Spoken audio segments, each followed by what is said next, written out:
The Chicago Bears are dangerously close to packing up and leaving Illinois completely, and the sheer incompetence going on behind the scenes will make your blood boil. After 3 painful years and hundreds of millions of dollars, we just got a massive red flag that proves this franchise is completely lost in the mud. If you thought the stadium drama couldn't get any more embarrassing, buckle up, because an absolute disaster is unfolding right in front of us. If you want the raw, unfiltered truth on everything happening with our team, smash that like button, share this with a fellow fan, and hit subscribe right now. Tomorrow morning, down in Orlando, the NFL is holding its league meetings, and our stadium crisis is front and center. According to reports dropping right now, there is going to be a highly specialized, exclusive briefing presented directly to all 32 clubs. The main topic of discussion: the complete lack of progress on a new home for this franchise. During this briefing, the league staff is going to lay out the cold, hard reality that there are officially only 2 viable solutions left on the table. We are down to the absolute wire, and the final battlegrounds are Arlington Heights, Illinois, and Hammond, Indiana. That is it. Those are the 2 finalists. The team has completely doubled down on this reality, firmly standing their ground that no other options exist.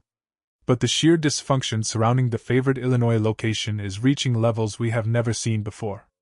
How on earth do you buy a 326-acre property to build a multi-billion-dollar megastadium and completely forget to plan the roads to get there? That is exactly what we are dealing with today. There is an infuriating new report out from the Daily Herald's Christopher Placzek that highlights a staggering level of incompetence. The mayors of 3 major neighboring suburbs, Palatine, Rolling Meadows, and Schaumburg, are publicly demanding a seat at the table. They are actively pleading with state decision-makers because they are terrified of the looming infrastructure apocalypse that a new stadium in Arlington Heights would create. These local leaders want to see the official transportation and traffic study that the NFL's club consultants have supposedly been putting together. But here is the absolutely mind-boggling part that should frustrate every single fan listening to this right now. That analysis is not even finished. It is completely incomplete. Let that sink in for a moment. The organization officially finalized the massive purchase of the Arlington Park property on February 15, 2023. We are now sitting here, completely past the middle of May in 2026.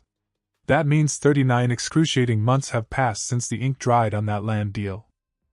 39 months. And in all that time, they have not managed to complete a basic traffic study. That is a glaring, terrifying red flag. It points to a deep, systemic lack of competency at the highest levels of this project. When you drop huge money on a plot of land with the sole intention of building a state-of-the-art sports and entertainment district, the absolute first thing you figure out is how tens of thousands of cars are going to physically get there. Yes, these studies require updates, especially as projects drag on and timelines shift. If a study was done back in 2023, it would absolutely need to be refreshed for today's landscape. But to not have a finalized baseline report ready to present to these anxious neighboring cities, that is deeply concerning. The mayors of Palatine, Rolling Meadows, and Schaumburg are incredibly frustrated because they feel state leaders are blindly trusting a football club to dictate major civic infrastructure without any actual data to back it up. According to a joint statement from these mayors, the team is apparently only focusing on a 1-mile radius around the immediate Arlington Heights site. They are looking at the bare minimum, the immediate entry and exit points. But these local leaders are rightfully pointing out that the state needs to look at the massive 2 to 3 mile ripple effect. When you build a megastadium in a densely packed metropolitan suburb, the actual building is only half the battle. The transportation grid is arguably the most complex puzzle to solve. What highways need to be completely ripped up and widened? How are you handling parking for over 70,000 screaming fans?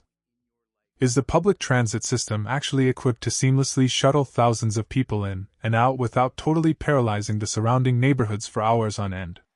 We are years into this endeavor, and they are nowhere close to figuring out the logistics. The lack of communication and preparation is absolutely staggering. And it makes you wonder if they are intentionally dragging their feet because they are eyeing the exit door. So here is my official question of the day, and I need you to drop your answer in the comments below. Will this team officially build their new home in Illinois, or are they packing their bags for Indiana? While we debate that terrifying possibility, We have to talk about the absolute political circus happening back in the city limits. Chicago Mayor Brandon Johnson has been desperately throwing up a last-second Hail Mary, trying to claim that keeping the team in the city is still a realistic possibility. Let me be brutally honest with you as a fan.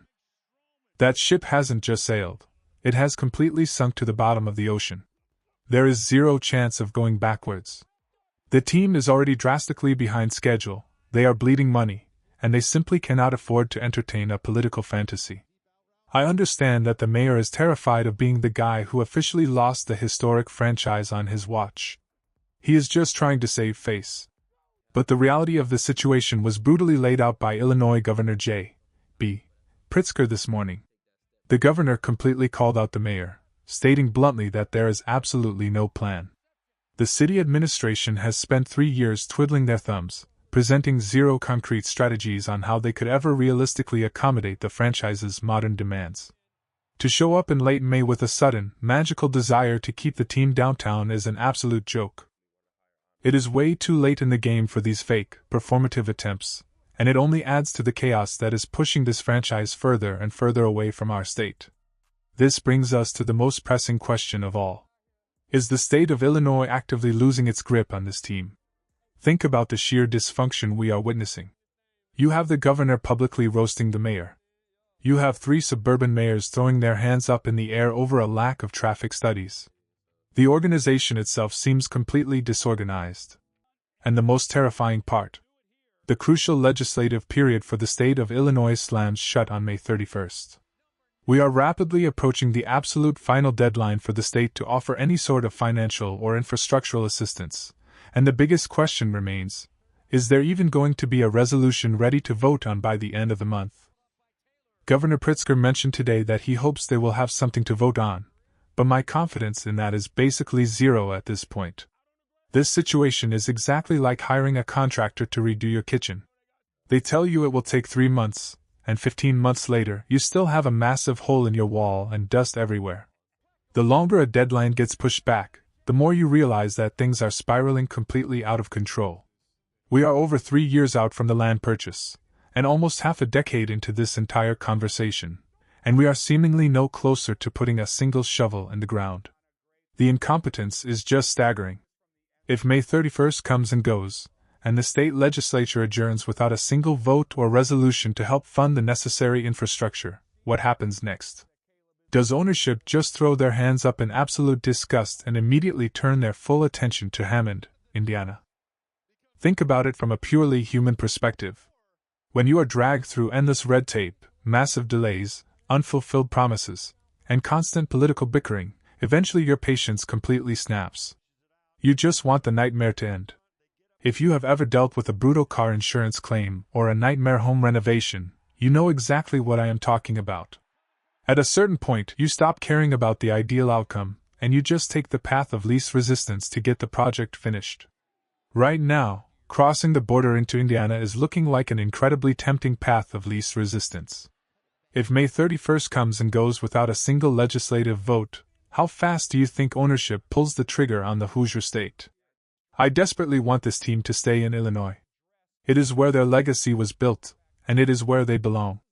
But human nature, and more importantly, billionaire business nature, is going to kick in very soon. The organization is bleeding cash waiting for these politicians to get their act together. If we get to mid-June and there is still zero progress in Arlington Heights, do not be shocked if a massive breaking news notification pops up announcing that the franchise is officially relocating. This is a billion-dollar business, and the bottom line is always going to carry the most weight.